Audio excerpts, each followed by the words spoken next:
Magandang araw mga mare, tara samahan niyo ulit ako dito sa aking vlog. Karugtong pa nga pala nitong mga mare yung in-upload ko kanina na pagpipintura ng ating lalagyan ng sapatos. Kaya habang pinapatuyo ko yun mga mare, naghugas na ako ng plato dito sa may kusina. Sinindihan ko na nga din pala itong TV mga mare dahil nga maglilinis ako. O aminin nyo mga mare, di ba masarap maglinis kapag may music? Mga worship song nga pala mga mare yung mga pinapatugtog po tuwing naglilinis ako. Katapos nga nun mga mare, pinaglalagay ko na dito sa mga lagayan yung mga binugasan ko kanina. Pagkatapos kong maibalik yung mga plato mga mare sa kanilang lalagyan ay nagsimula na rin ako magwalis. Habang wala yung mga bata mga mare dahil pumasok sila sa school kaya naman masarap maglinis kapag walang mga bata nagkakalat. Kaya naman sinasamantala natin mga mare yung paglilinis habang wala sila. Napakasarap nga din pala sa pakiramdam mga mare na sinusuportahan ka ng mga taong nasa paligid mo sa iyong pagbablog. Kaya naman na ipagpatuloy ko na ulit itong aking pagbablog mare, sana nga ay tuloy-tuloy na nga ito. Minsan nga mga mare ay naiisipan ko na sumuko na dito sa pagbablog pero kapag nakakapanood ako ng mga ibang mamis na nagbablog nai-inspire na naman ako ulit. Siguro nga mga mare, ganun talaga sa una nakakaunti lamang yung mga nanonood nakakapansin sa mga vlog mo. Kaya naman laking pasalamat ko sa mga nag-share ng mga vlog ko mga mare. Huwag kayong mag-alala mga mare, nakalista na kayo dito sa mga listahan ko, nabibigyan ko ng mga ayuda kapag tayo ay na-monetize na dito sa Facebook, char. Hindi ko naman din hinahangad na maging sikat akong vlogger mga mare, pero yung makatulong ka sa pamilya mo ay malaking bagay na nga yun.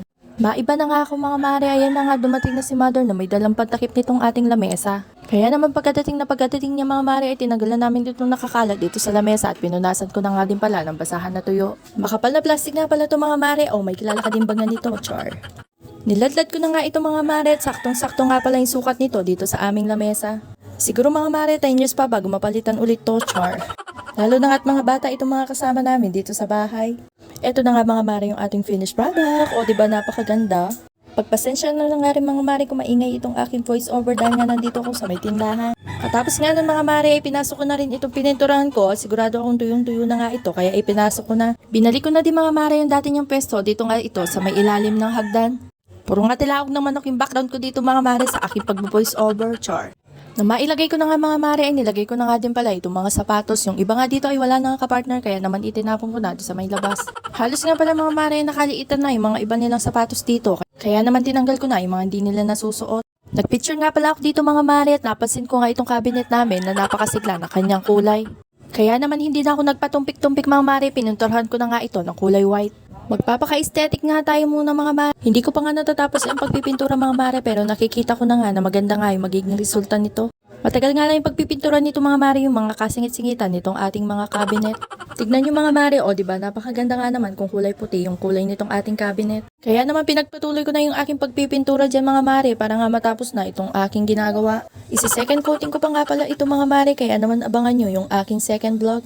O diba mga mare, may part 2 pa itong ating pagpipintura, char. Fast forward nga mga mare ay lumipat na ako dito sa kabila na walang mga salamin at napakadali na nga lang pala itong pinturahan. Tatatlong piraso na nga lang pala yan mga mare na ating pipinturahan at matatapos na rin tayo. Achieve na nga natin dyan mga mare yung pagiging aesthetic, char. Bago nga pala matapos yung vlog na to mga mare, nais ko lang i-shoutout si Maylin Salak at Jenny Abelia. Comment down below mga mare kung gusto mo rin ma-shoutout at ayan na nga, tapos na yung ating pagpipintura. Yun lang po, maraming salamat, bye!